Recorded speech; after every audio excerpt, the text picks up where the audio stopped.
Hello बच्चों, कैसे आप सब लोग। आई होप आप लोग बहुत बढ़िया होंगे। ठीक है, तो अपन ने अपना सेल साइकिल वाला जो चैप्टर था अपना, वो अपन ने बहुत अच्छे तरीके से कंप्लीट करा। तो आज अपन जैसे अपन करते हैं हर एक चैप्टर के बाद में अपन क्या करते हैं, प्रीवियस क्वेश्चन सॉल्व करते हैं। तो बस इसी के अपन को देखना है। चलो अपन फिर मैं एक लाइन बोलती हूँ, तो अपन चलो देखेंगे कि जितने भी अपन प्रीवियस के क्वेश्चन है उसमें देखेंगे कि किस टाइप के क्वेश्चन आए, जिस तरह अपने पढ़ा उससे ज़्यादा लेवल क्या है, इससे कम लेवल क्या है, मॉडरेट लेवल क्या है। ठीक है, तो चलो स्टार्ट करते हैं। तो फर्स्ट क्वेश्चन आपका क्या दे रखा है, फर्स्ट क्वेश्चन आपको दे रखा है कि प्लाज्मोडेस्माटा आर, प्लाज्मोडेस्माटा क्या होता है। तो सबसे पहले तो आपको मैंने एक चीज़ बताई थी कि प्लांट सेल्स में, प्लांट जो सेल्स होती है बच्चा, है ना, ये मान लो ये एक सेल ये रही है ना, ये प्लांट सेल की, ये दूसरी सेल ये रही, बात करी थी अपन ने। तो प्लांट सेल में बीच में एक कनेक्शन होता है ना, साइटोप्लाज्मिक कनेक्शंस होता है बच्चा, उसको अपन plasmodesmata, only in plant cell, ये बात आप ध्यान रखेंगे, केवल प्लांट सेल में देखने को मिलता है, एनिमल सेल में नहीं होता। तो यहाँ पर अब आप ये देख लो, एक तरीके का कनेक्शन होता है जो दो एडजेसेंट सेल्स को आपस में जोड़ने का काम करता है। ठीक है, तो ये किस में देखने को मिलता है, सिर्फ और सिर्फ आपको किस में देखने को मिलता है, ये बात आपको ध्यान रखनी है। ठीक है, ये आपको देखने को मिलता है केवल और केवल, है ना, प्लांट सेल में। तो देख लो अब इसमें से कि कनेक्शन बिटवीन एडजेसेंट, बिल्कुल सही बात है, ये ए ऑप्शन ही करेक्ट हो गया अपना। लिग्निफाइड सीमेंटी लेयर बिटवीन सेल, नहीं नहीं नहीं, ये नहीं होता बच्चा, ये एक कनेक्शन अपने देखे थे, अधेरिंग गैप, कुछ देखे थे अपन ने, गैप जंक्शन, अधेरिंग जंक्शन और अपना टाइट जंक्शन। ठीक है, तो इसमें अधेरिंग पढ़ा था जो सीमेंटी लेयर बनाता है। लोकोमोटरी स्ट्रक्चर सिर्फ और सिर्फ सीलिया और फ्लैजिला बनाते हैं, और मेम्ब्रेन बिटवीन द न्यूक्लियस, ये भी अपना गलत है। तो plasmodesmata is a connection between two adjacent sales of plant cells, animal cells में नहीं होता। हाँ, अदरवाइज वैसे देखा जाए तो ये ठीक है। चलो ठीक है, समझ में आ गया, बढ़िया। चलो नेक्स्ट क्वेश्चन, नेक्स्ट क्वेश्चन क्या है, नेक्स्ट क्वेश्चन क्या कहता है, सिनेप्स, सिनेप्स अकर्स बिटवीन, सबसे इजी क्वेश्चन जो बार बार पूछा जाता है, आपको ध्यान रखना है, सिनेप्स अकर्स बिटवीन, यानी सिनेप्स जो होते हैं वो किस में होते हैं। तो देखो, अगर ऑप्शन देखो ना ध्यान से, तो तुम ऑप्शन खुद देखो कि ऑप्शन अगर आपको खुद ही आता होगा तो ऑप्शन क्या दे रखा है आपको, अगर ध्यान हो कि मियोसिस, सिनेप्स किस में देखने को मिलते हैं अपन को, मियोसिस में, किसमें, मियोसिस। और मियोसिस में ही आपको कुछ फीचर्स ऐसे होते हैं जो ओनली मियोसिस में देखने को मिलते हैं, जैसे क्रॉसिंग ओवर होना, सिनेप्स होना, होमोलोगस पेयर्स बनना, बाइवेलेंट बना, चियाज़्माटा बनना, तो ये सारी चीज़ें मियोसिस में देखने को मिलती है जो अपन ने पढ़ा।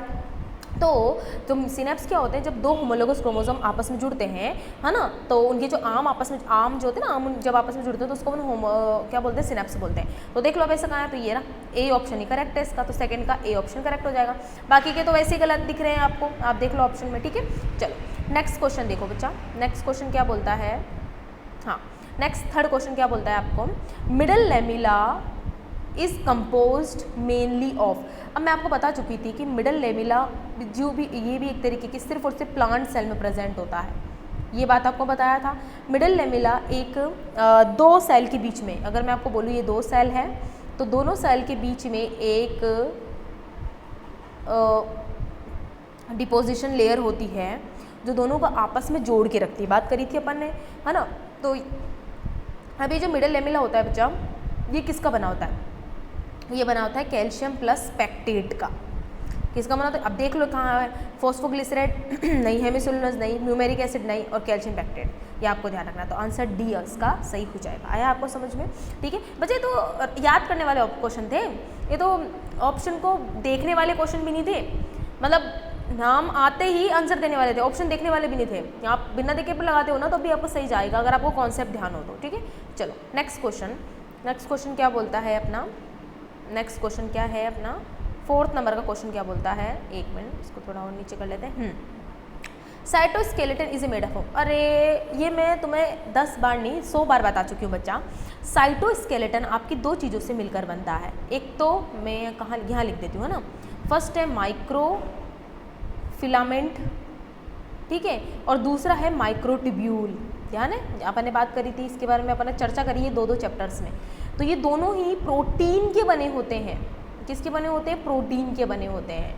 याद आ रहा है, फिलामेंट बना होता है एक्टिन और मायोसिन प्रोटीन का, और माइक्रोट्यूब्यूल बना होता है ट्यूब्यूलिन प्रोटीन का। तो ऑब्वियसली बात है साइटोस्केलेटन भी किसका बना होगा, प्रोटीनेशियस फिलामेंट, तो इसका आंसर ए हो जाएगा, प्रोटीनेशियस फिलामेंट। समझ में आ गया, बाकी के ऑप्शन इसके मैच ही नहीं खाते, बाकी तो अलग ऑप्शन है। ठीक है, तो इस बात को आपको ध्यान रखना। ठीक है, चलो नेक्स्ट क्वेश्चन आपका है 5th क्वेश्चन, क्या बोलता है बच्चा, देखिए, the cell junction called tight, adhering और gap junction are found in, जो 3 जंक्शंस हैं वो अपन को किस में अपन को देखने को मिलते हैं, न्यूरल टिश्यू नहीं, मस्कुलर टिश्यू नहीं, कनेक्टिव टिश्यू नहीं, एपिथेलियम, यस एपिथेलियम टिश्यू में। बात करी थी अपन ने बहुत अच्छे से स्ट्रक्चर ऑर्गेनिज्म में कि एपिथेलियम टिश्यू की ही सेल्स जो होती है वो अपने अंदर मॉडिफिकेशन लेकर आती है और वो कुछ जंक्शंस बनाती है, जिसमें आपके 3 जंक्शन थे, ये याद आ रहा है, तो जिसमें आपके एपिथेलियम टिश्यू करेक्ट आंसर हो जाएगा। ठीक है, चलिए नेक्स्ट क्वेश्चन क्या बोलता है, 6 नंबर का क्वेश्चन क्या बोलता है, एक मिनट इसको थोड़ा नीचे कर लेते हैं।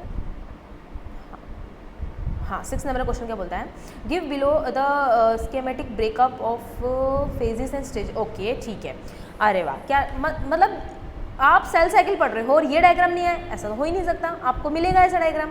तो याद होगा अपन ने एक अच्छा खासा डायग्राम बनाया था, तुम हंस रहे थे मेरे डायग्राम पे, ठीक है, तो अपन ने कुछ ऐसा डायग्राम बनाया था, अपना वाला डायग्राम बना लेते, हटाओ इसको छोड़ो, अपना वाला डायग्राम, ये पॉइंट था, इसको अपन ने ऐसा करा था, है ना, ये कुछ ऐसा था, ठीक है, यहाँ G1 था, ये S था, ये G2 था, यही था, यहाँ से स्टार्ट करा था अपन ने, मैंने एक एरो लगाया था, याद आ रहा है, और ये वाला था अपने पास M फेज, याद आ रहा है बच्चा, याद होगा आपको, बहुत इजी है, तो ऐसे ही देख लो। तो अब यहाँ से सेल आई थी डिवाइड करने, है ना, फिर यहाँ से सेल आई थी 2 डिवाइड हो गई थी, कुछ याद आ रहा है, तो अब यहाँ देख लो, अब यहाँ एरो देखो, सबसे पहले एरो देखो बच्चा, ये एरो देखो, तो ये है G1, ये है G1, ये है S, G1 के बाद कौन आता है S, और ये फेस कौन सी है G2, ठीक है, तो ये तो हो गई G1, ये तो हो गई अपनी S, और ये हो गई अपनी G2 फेस, ठीक है। अच्छा, अब G2 के बाद ये फेस पूरी की पूरी कौन सी हुई, अपनी M फेस, है ना बच्चा, देखो कॉन्सेप्ट समझो, डायग्राम कैसे दे दे आपको, कॉन्सेप्ट आना चाहिए बस, ठीक है। M फेस भी 2 तरीके से डिवाइडेड होती थी, याद है, कैरियोकाइनेसिस और साइटोकाइनेसिस, तो A वाली हो गई यहाँ पर कैरियोकाइनेसिस, और C यहाँ पर हो गया साइटोकाइनेसिस, समझ में आ गया, जिसमें से ये वाला होता है कैरियोकाइनेसिस भी आपकी 4 फर्दर सब डिवाइसेस थी, प्रोफेज, मेटाफेज, एनाफेज और टीलोफेज। चलो अब अपन इसको अपन देख लेते हैं, विच of the following is correct बताना है। ए क्या है यहाँ पर, ए इज अ कैरियोकाइनेसिस है, लेकिन ऐसा नहीं रॉन्ग है, ठीक है। बी इज अ मेटाफेज, नहीं भाई, बी इज अ एनाफेज, तो ये भी रॉन्ग है।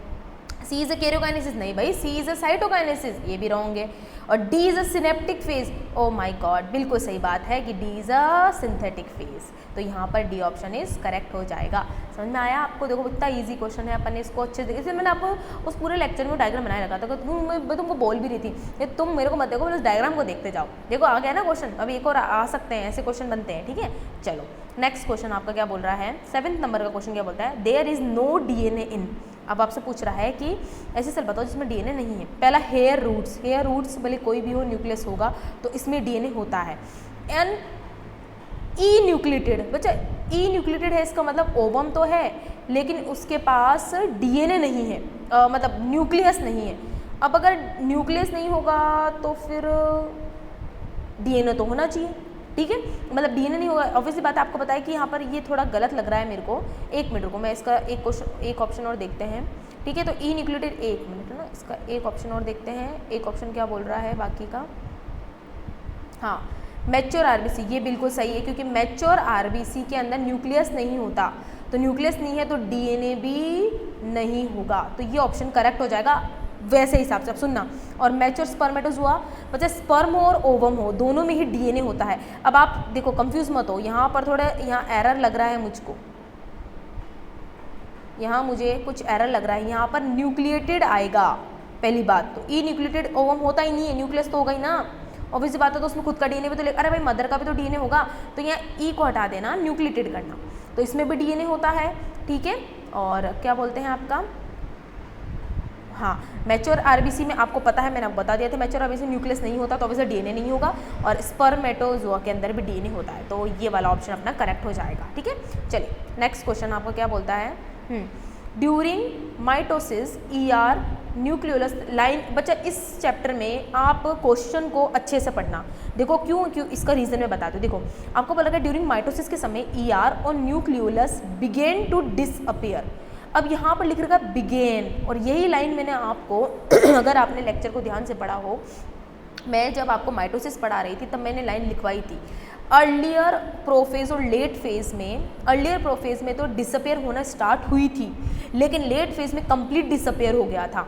तो यहाँ पर दोनों ऑप्शन दे रखा है, एक तो अर्लियर प्रोफेज भी दे रखा है और एक लेट प्रोफेज भी दे रखा है। अब आपके दिमाग में कंफ्यूजन हो कि हम क्या लगाएं, तो इसका आंसर आएगा अर्लियर प्रोफेज। क्यों? क्योंकि यहाँ पर लिख रखा है बिगिन, शुरू हुआ है अभी तो अपन ने बात करी थी कि स्टार्ट डिसअपेयर होना स्टार्ट कब हो जाता है, अर्लियर प्रोफेज में, लेकिन लेट प्रोफेज में कंप्लीटली डिसअपेयर हो जाता है। तो यहाँ पर कंप्लीट आता, कंप्लीट डिसअपेयर होता तो लेट प्रोफेज आता, बट ऐसा नहीं है तो ये वाला, ठीक है। तो आंसर नंबर ए इसका सही हो जाएगा। तो यहाँ पर आपको ये क्वेश्चन में ही ध्यान था, ठीक है। चलो नेक्स्ट क्वेश्चन क्या बोलता है आपका, हाँ, सिलेक्ट द, 9th क्वेश्चन क्या बोलता है, select the correct option with respect to mitosis, mitosis के रिस्पेक्ट में अपन को सही बनाना, ठीक है।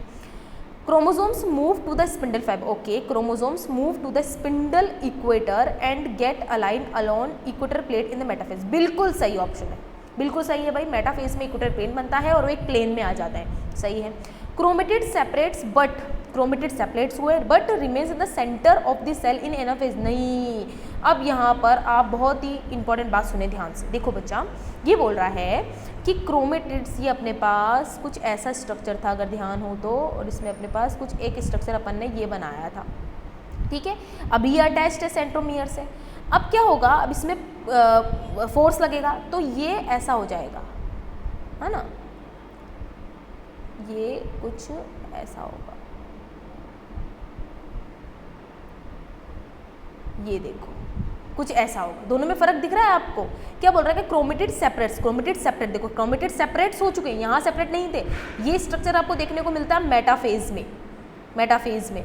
लेकिन the end of metaphase, end of metaphase जब एनाफेज स्टार्टिंग हो रही होती है तब एनाफेज में कंप्लीटली स्प्लिटिंग हो जाती है क्रोमोसोम्स की। लेकिन ये बोल रखा है but remain in the centre of the cell in anaphase, नहीं बच्चा, एनाफेज में फ़र्क क्या है? एनाफेज में क्या होता है कि सबसे पहले आपको ये फेज दिखेगी और end of the end part एक क्रोमोसोम तो एक पोल पे आ जाता है और दूसरा क्रोमोसोम दूसरे पोल पे आ जाता है। तो at the end of anaphase क्या होगा, आपको दो क्रोमोसोम, दो क्रोमेटिड जो आपस में टूटे हैं वो अलग अलग पोल पे चले जाएंगे। तो यहाँ पर ये सेंटर पे नहीं रहेंगे, ये आपको लाइन गलत बोल दी, इसलिए ये ऑप्शन रॉन्ग हो जाएगा, ठीक है। तो ठीक है, नेक्स्ट है आपका chromatid starts moving towards opposite poles in telophase, chromatid starts moving towards opposite pole, जाने लग जाते हैं टेलोफेज, नहीं एनाफेज में जाते हैं भैया। किस में जाते हैं, अभी बात करिए एनाफेज में जाते हैं, तो ये तो वैसे ही रॉन्ग हो गया, है ना।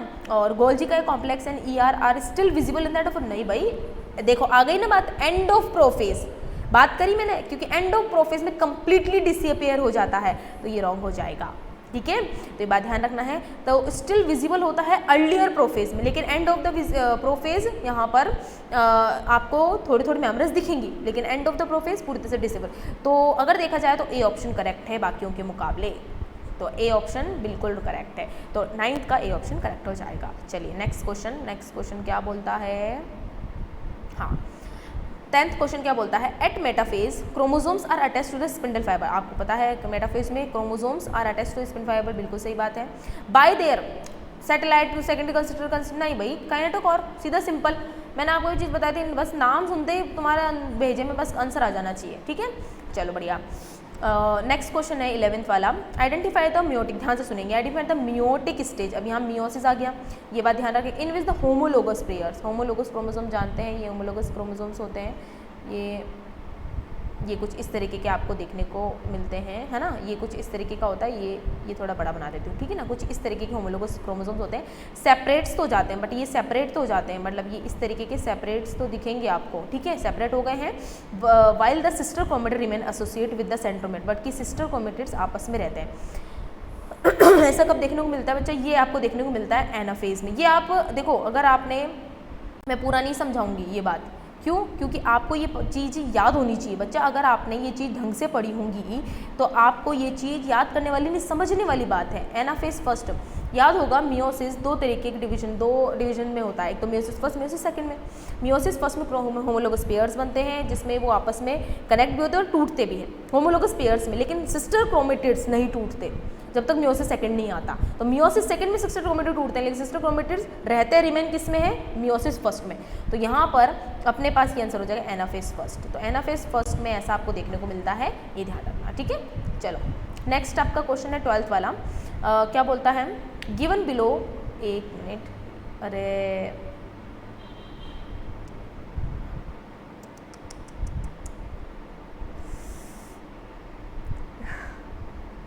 ये क्या गड़बड़ हो गई।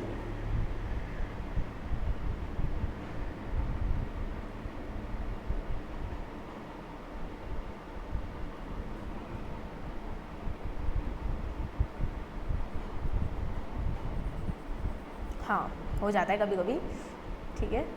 हाँ चलो, तो 12th वाला क्वेश्चन क्या बोल रहा है, given below the represent the certain event the particular stage of type of cell which is the state. Okay, क्या बोल रहा, ओके ये डायग्राम देखो, ओ माय गॉड, देखा होगा डायग्राम, देखो देखो तुम्हारी बुद्धि जगेगी थोड़ी सी। इस डायग्राम को गौर से देखो, इसमें मुझे क्या ऐसी चीज़ लग रही है जिसमें मैं गौर करूँ। इसमें मैं एक ही गौर करने लायक बात है, वो क्या है, वो है यहाँ पर ये वाला टर्म। अगर आप इस पॉइंट को ध्यान से देखो तो इस वाले का यहाँ ट्रांसफ़र हुआ और इस वाले का यहाँ ट्रांसफ़र हुआ, इसका मतलब ये शायद मेरे हिसाब से क्रॉसिंग ओवर होता है। हाँ होता है मैम, होता है। क्रॉसिंग ओवर किस में होती है, मियोसिस में। मियोसिस में, एक मिनट मैं इसको ऐसा ना लिख के ऐसे लिख देते हैं, ज़्यादा सही रहेगा, है ना। क्रॉसिंग ओवर कहाँ होती है, पकाइटिन फेज में। पकाइटिन कहाँ होता है, प्रोफेज फर्स्ट में, और प्रोफेज फर्स्ट किस में होती है, मियोसिस फर्स्ट में। तो आप देख लो कौन सा सही है, प्रोफेज फर्स्ट ड्यूरिंग, बिल्कुल सही है। प्रोफेज सेकेंड नहीं, प्रोफेज नहीं, प्रोफेज माइटोसिस में होती नहीं है। पहली बात तो क्रॉसिंग ओवर सिर्फ और सिर्फ मियोसिस फर्स्ट के ही अंदर होगी, मियोसिस सेकंड में कोई क्रॉसिंग ओवर नहीं होती, अगर ध्यान अच्छे से पता हो तो, और इसमें भी नहीं होगी, तो ऑप्शन ए इज करेक्ट हो जाएगा, ठीक है। चलो नेक्स्ट क्वेश्चन क्या बोल रहा है, देखो बच्चा, meiosis take place in, meiosis किस में होगा, अब इसके नाम, मेगास्पोर तो ऑलरेडी हैप्लॉइड है, तो इसमें क्या मियोसिस हो गया, करके आया है। तो अरे मेगास्पोर पढ़ा था, मेगास्पोर कहाँ पढ़ा था अपन, प्लांट की बॉडी में पढ़ते हैं मेगास्पोर, माइक्रोस्पोर, है ना। मेगास्पोर मदर सेल 2n होती है, उससे n बनता है, मेगास्पोर बनता है टेट्राड में। भाई कोनिडिया ऑलरेडी हैप्लॉइड होते हैं, कैनोडिया, है ना। मियोसाइट के लिए बच्चा मैंने एक बात बताई थी कि मियोसाइट्स होती है मदर सेल, है ना। मेगास्पोर मदर सेल बोलो या माइक्रोस्पोर मदर सेल बोलो, और ये होती है डिप्लॉइड, ठीक है। तो मियोसाइट अगर डिप्लॉइड है, मदर सेल है, उसी से तो अंदर क्या होगा, मियोसिस होगा, और वही आगे जाके हैप्लॉइड सेल बनाएगी। तो बी ऑप्शन इज करेक्ट हो जाएगा। Gemmules is also has haploid cell, ठीक है। तो गैम्यूल्स तो खुद एक मियोसिस से आते हैं, तो इससे ये खुद एक हैप्लॉइड होती है, तो यह बात याद ध्यान रखना, ठीक है। तो मियोसाइट हो जाएगा आपका सही ऑप्शन। बच्चा ये ध्यान रखना, मियोसाइट्स को अपन मेगास्पोर मदर सेल भी बोल सकते हैं और माइक्रोस्पोर मदर सेल भी बोल सकते हैं, वो सेल जो डिप्लॉइड है, जो आगे जाके मियोसिस करेगी, ठीक है। चलो नेक्स्ट क्वेश्चन है अपना 14th वाला, the complex form by the pair of synapse और the homologous pair is called. Complex बोल रहा है, होमोलोगस, द कॉम्प्लेक्स फॉर्म, अच्छा ये कॉम्प्लेक्स फॉर्म हुआ अपने पास होमोलोगस पेयर का, तो अब इसे क्या बोलेंगे, इसे अपन बोलेंगे बाइवेलेंट। तो सी ऑप्शन इज करेक्ट हो जाएगा, ठीक है। तो ऑप्शन सी इज करेक्ट हो जाएगा, ठीक है बच्चा। चलो नेक्स्ट क्वेश्चन आपका 15 क्या बोल रहा है, S phase of the cell cycle. Okay, S phase बतानी है अपन को इसकी सेल साइकिल की। ओके, अब याद करो मैंने आपको सी वैल्यू बताई थी, अगर ध्यान हो तो सी वैल्यू कुछ टर्म बताई थी, उसी से रिलेटेड क्वेश्चन है बच्चा, आई गया देख लो, तुम्हारी बुद्धि को थोड़ा सा ना एक्टिव कर लेना। पहला amount of DNA remain each of the cell, नहीं, एस फेज में अमाउंट ऑफ डीएनए डबल होता है, ये रॉन्ग हो जाएगा। क्रोमोसोम नंबर इनकी नहीं, क्रोमोसोम नंबर वैसा का वैसे रहता था, ये मैंने 10 बार चीख के बताई थी तुमको बात है। अमाउंट ऑफ डीएनए रिड्यूस नहीं भाई, डीएनए रिड्यूस क्यों होगा भाई, एप्लीकेशन करने जा रहा है बेचारा, और अमाउंट ऑफ डीएनए डबल, ये बिल्कुल सही है, डबल्स हो जाता है, यानी 2n का 4c देखने को मिलता है at the end of S phase, ठीक है। चलो नेक्स्ट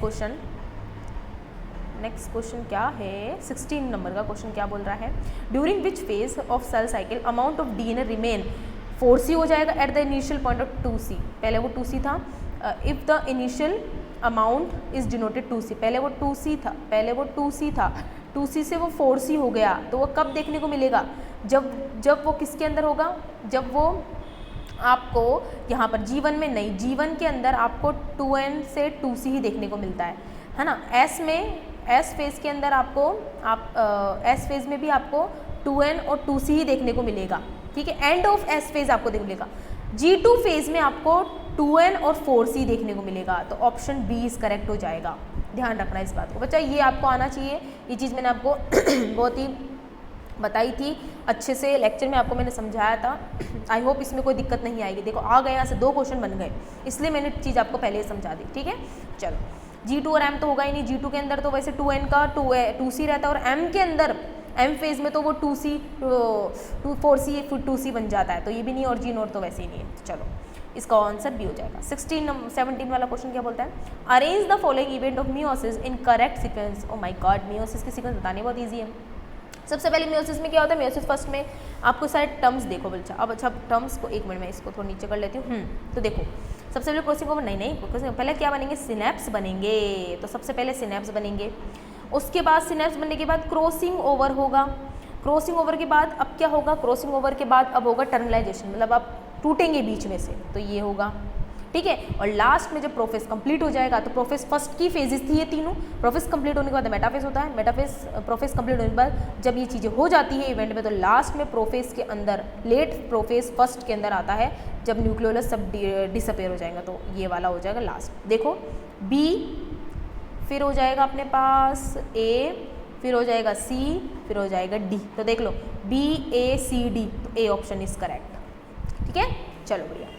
नेक्स्ट क्वेश्चन क्या बोलता है बच्चा, इन मियोसिस क्रॉसिंग ओवर इनिशिएटिव। अब इस क्वेश्चन को देख के आंसर बता दो, ऑप्शन ऊपर है, किस में आएगा आंसर, क्या आएगा, पकाइटिन आएगा। लो वैसे ही बता दिया मैंने, तो तुमको भी आ जाना चाहिए बच्चा, ऑप्शन की जरूरत ही नहीं है इसमें। तो एक मिनट, हाँ ऑप्शन इज बी, और इसको करेक्ट हो जाएगा। ठीक है, next question, which of the following is not characteristic feature of during mitosis in somatic cells. ठीक है, which of the following is not a characteristic feature during mitosis. Oh my God, somatic cells आ गई, वो sales जो gametes नहीं बनाती, बता चुकी हूँ मैं, यानी वो कैसी होंगी, डिप्लॉइड्स होंगी। एनिमल सेल की बात कर रही हूँ मैं नॉर्मली। ठीक है, हैप्लॉइड्स भी हो सकती है, ध्यान रखना है ना, ऐसी कोई बात नहीं है, लेकिन मैं नॉर्मली डिप्लॉइड लेके चल रही हूँ। अच्छा, सिनेप्स नहीं बच्चा, सिनेप्स ओनली अगर इन मियोसिस, मियोसिस में बनते हैं सिनेप्स, तो ये तो वैसे ही नहीं होना। स्पिंडल फाइबर बनता है माइटोसिस में बनता है, मियोसिस दोनों में बनता है, डिसअपियर दोनों में होता है, क्रोमोसोम मूवमेंट दोनों में होता है, तो ये तीनों तो माइटोसिस में दोनों में होता है, लेकिन सिनेप्स ओनली अकर्स इन ना, only appears in meiosis cell division. तो ये वाला ऑप्शन करेक्ट हो जाएगा, जो माइटोसिस में नहीं होता है। ठीक है, चलो नेक्स्ट क्वेश्चन 20 क्वेश्चन क्या बोलता है, spindle fibre attached on kinetochore of the chromosome. बोलने की जरूरत नहीं, ए ऑप्शन इज करेक्ट। देख लो कितनी बार आ गया ये क्वेश्चन, अरे तुम क्या बोलो मैं फिर। हाँ, नेक्स्ट क्वेश्चन 21, मैच द, एक मिनट थोड़ा इसको नीचे कर लेते हैं। हाँ, match the stage of meiosis in column फल। ठीक है ठीक है ठीक है, इनको अपन को मैच करना है। ओके, पकाइटिन में जो किसके लिए फेमस होता है, क्रॉसिंग ओवर, मैं लिख देती हूँ, देख लेंगे अपन। मेटाफेज फर्स्ट में, मेटाफेज फर्स्ट में इक्वेटोरियल प्लेन पे आते हैं, इक्वेटोरियल प्लेन पे आते हैं कौन, क्रोमोसोम्स। डाइकिनेसिस, डाइकिनेसिस के अंदर क्या होता है, डाइकिनेसिस के अंदर यहाँ पर टर्मिनलाइजेशन होगा, टूटेंगे। ठीक है, और जाइगोटीन, जाइगोटीन के अंदर क्या होता है ना, जाइगोटीन में पेयरिंग ऑफ होमोलोगस क्रोमोसोम्स, पता है ना बच्चा। मियोसिस फर्स्ट में लिप्टोटीन, जाइगोटीन, पकाइटिन, डाइकिनेसिस, डिप्लोटीन और डाइकिनेसिस। ठीक है ना, अब देख लो भाई किसमें क्या क्या है ना, देख लो। पकाइटिन का है क्रॉसिंग ओवर, यानी अब देख लो मैं यहाँ लिख देती हूँ, ए का है, एक मिनट तुम यहीं देख लो ना। पकाइटिन का है सी, यानी क्रॉसिंग ओवर, तो देख लो भाई ए का थर्ड, ओके। और दूसरा कौन सा है, मेटाफेस, मेटाफेस का अपन ने देखा इक्वेटोरियल प्लेन यानी फोर्थ, ओके सही है। डाइकिनेसिस, डाइकिनेसिस का टर्मिनलाइजेशन अपन ने देखा सेकंड, सही है। लो डी वाला, तो ऑप्शन बी इज करेक्ट हो जाएगा। एक ऑप्शन देखो उसको पकड़ लो, आ जाएगा। ऐसे ऑप्शन में ऐसे ही करा करो, ज़्यादा दिक्कत नहीं आएगी। ठीक है, नेक्स्ट क्वेश्चन।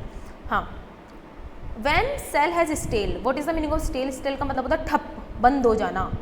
कोई चीज़ जब बंद हो जाती है उसको स्टेल्ड बोलते हैं। डीएनए रेप्लिकेशन फोक, डीएनए जानते हो जब रेप्लिकेट करता है तो फोक बनता है, ध्यान आ रहा है, कुछ ऐसा टर्म बनता है कुछ। ठीक है, ये कंटिन्यूस होता है, डिसकंटिन्यूस होता है, कुछ ध्यान आ रहा है, आई होप आपको ध्यान होगा। With checkpoint with the predominant, okay अच्छा देख लेते हैं। तो सबसे पहले अपन को ये ध्यान रखना है, डीएनए रेप्लिकेशन कहाँ होता है, एस फेज में होता है। तो अगर डीएनए रेप्लिकेशन अगर बंद हो गया तो किस पे अपन को चेक पॉइंट करना होगा, तो अपन देखते हैं। सबसे पहले G2M फेज और M फेज नहीं बचा, अगर ये एक जगह होता तो ठीक रहता। G1S नहीं, G1 की तो बात ही नहीं होगी। G2M M फेज में नहीं होगा, G2 बिल्कुल सही है। क्यों बच्चा, G2M क्यों सही है, क्योंकि S फेज के बाद ही G2 आता है। तो अपन ये वाला चेक पॉइंट देखेंगे। आपको याद है सेकंड चेक पॉइंट G2 के बाद था, और एक थर्ड पॉइंट था जो मेटाफेज के बाद था, याद आ रहा है कुछ। तो इसका आंसर सी हो जाएगा। अब आप बोलोगे मैम ये क्यों नहीं हो सकता था, अरे बच्चा यहाँ पर देखो एक्स्ट्रा में m दे रखा है कि या तो ये होगा या ये होगा, नहीं ऐसा नहीं है, आप दोनों को साथ में लो, या तो ये या तो ये, आप इसको ऐसे मत लो, साथ में मत लो, ठीक है, तो ये बात ध्यान रखना। चलिए नेक्स्ट क्वेश्चन क्या बोलता है, 23 नंबर का क्वेश्चन क्या बोल रहा है, एनाफेज APC, इस पे थोड़ा ध्यान देंगे सभी लोग, इस वाले पॉइंट पे ध्यान देंगे, ये क्वेश्चन थोड़ा अच्छा है, अच्छा नहीं मतलब ये आता है, पूछ लेते हैं, एम्स में बहुत बार आ रखा है इसलिए, है ना। APC से प्रोटीन डिग्रेडेशन, पता है आपको बच्चा, ये एक एनाफेज प्रोमोटिंग कॉम्प्लेक्स होता है, ये बच्चा मैंने आपको मियोसिस में बताया था ये चीज़, ठीक है। ये वो कॉम्प्लेक्स होता है जिससे जो क्रोमोसोम्स होते हैं वो आपस में सेग्रीगेट होते हैं। अगर आपको ध्यान हो तो मैंने एक बात बताई थी कि एक क्रोमोसोम होता है और वही स्प्लिट करता है बीच में से, ठीक है। अब स्प्लिट तो कर गया लेकिन अभी डिवाइड नहीं हुए हैं, तो इनको अलग अलग भी तो करो, तो यहाँ पर APC कॉम्प्लेक्स एक प्रोटीन होता है जो इनको अलग अलग करने का काम करता है, ठीक है। और वो आपको यही होता है कि वो उसको सेपरेट, अगर ये चीज़ अफेक्ट हो जाती है, डिफेक्ट बोलते हैं ना, डिफेक्ट का मतलब अगर APC डिफेक्ट हो गई तो क्रोमोसोम सेपरेट नहीं होंगे, तो C ऑप्शन इस करेक्ट हो जाएगा इसका, ठीक है। क्रोमोसोम विल नॉट सेग्रीगेट नहीं करेगा, ये थोड़ा ध्यान रखना, ये थोड़ा इंपॉर्टेंट है। वैसे तो इंपॉर्टेंट सारे ही हैं, आप देख रहे होंगे क्वेश्चंस किस लेवल के हैं, तो अब आप देख सकते हो। 24 क्वेश्चन क्या बोल रहा है, which of the following option gives the correct, okay इसको थोड़ा ऊपर लेते हैं, लास्ट क्वेश्चन है क्या, ओके ठीक है। Sequence events during mitosis event कौन सा करेक्ट है, ठीक है। सबसे पहले कंडेंसेशन, बिल्कुल सही बात है, कंडेंसेशन सभी में होता है, ये सही है, इसमें भी सही है, इसमें भी सही है और इसमें भी सही है। कंडेंसेशन, अरे भाई कंडेंस समझ गए ना भाई, क्रोमेटिन फाइबर कंडेंस करके क्रोमोसोम बनाएगा, चलो कोई दिक्कत नहीं है। फिर वो कंडेंस करके न्यूक्लियर मेम्ब्रेन डिसअप, फिर कंडेंस करने के बाद अब प्रोफेज आती है, तो प्रोफेज में क्या होगा, न्यूक्लियर मेम्ब्रेन डिसअपेयर होती है, तो ये पॉइंट भी बिल्कुल सही है, इसमें भी सही, इसमें भी सही है, इसमें गलत है, ठीक है, इसमें ये वाला गलत है, ठीक है। अब दूसरा पॉइंट इधर क्रॉसिंग ओवर, अब माइटोसिस बोल दिया तो तुम्हारे भेजे में माइटोसिस आ गया, तो माइटोसिस में तुम्हारी ये चीज़ें तो हटी जानी चाहिए, crossing over, chiasmata, synaptonemal complex, APC synapse, homologous pairs, bivalent, ये सारी चीज़ें भेजे में नहीं आनी चाहिए जब तक मियोसिस नहीं बोलता, तो ये ऑप्शन तो वैसे ही रॉन्ग हो गया, है ना। और दूसरा ये वाला ऑप्शन कौन सा वाला, हाँ ये वाला ऑप्शन भी रॉन्ग हो गया, तो A ऑप्शन भी गलत है और C ऑप्शन भी गलत है, क्योंकि इन दोनों के अंदर आपको क्या दे दे, क्रॉसिंग ओवर किस में आता, मियोसिस। अब बात बचा इन दोनों में, अब इन दोनों में देखो, है ना, पहले इसने जमा दिया, पहले इक्वेटर पे जमा दिया, चलो और भी देखते हैं, तो ये ऑप्शन सही है।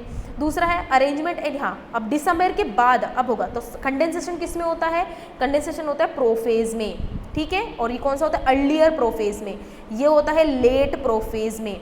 फिर अरेंजमेंट एट इक्वेटर ये होता है मेटाफेज में, सेंट्रोमियर डिवीजन होता है एनाफेज में, फिर सेग्रीगेट होकर फिर टीलोफेज में होता है, तो बी ऑप्शन इस करेक्ट हो जाएगा यहाँ पर, ठीक है। अब यहाँ डी ऑप्शन गलत क्यों, कि पीछे देखो, अब डी ऑप्शन भी देखो, अच्छा ये ए और सी गलत क्यों, समझ में आ गया ना। देखो अपन को इतना टाइम नहीं लगाना है कि सबका चेक करें, आप क्वेश्चन पढ़ो और देखो बस ध्यान से।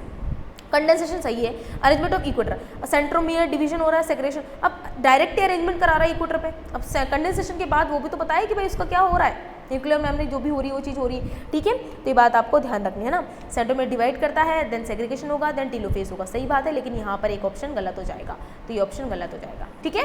तो वैसे तो सही है, देखा जाए तो आप बोलोगे मैम वैसे तो देखा जाए तो डी ऑप्शन दे, बच्चा मैं सही, मैं गलत नहीं बोल रही, लेकिन इसके हिसाब से तो ये वाला ज़्यादा अप्रोप्रिएट आंसर है ना, आपको यहाँ अप्रोप्रिएट आंसर देखना है, ठीक है, कि उसके बिहार पर वो कितना सही है, तो ये सही है अगर देखा जाए तो सही है, क्योंकि सीक्वेंस सही है, लेकिन इसके हिसाब से लेकिन बी वाला ज़्यादा अप्रोप्रिएट आंसर है, तो बी ऑप्शन इज करेक्ट हो जाएगा। अब आप खुद देखो यहाँ पर किस टाइप के क्वेश्चंस थे, ये कैसे क्वेश्चंस थे, अपन ने क्या क्या पढ़ा, लेकिन मैंने आपको एक चीज़ बोल दी थी कि मैं पेपर देख के आती हूँ और मैं आपको NCERT देख कर आती हूँ, मैं उसी लेवल से आपको फिर पढ़ाती हूँ।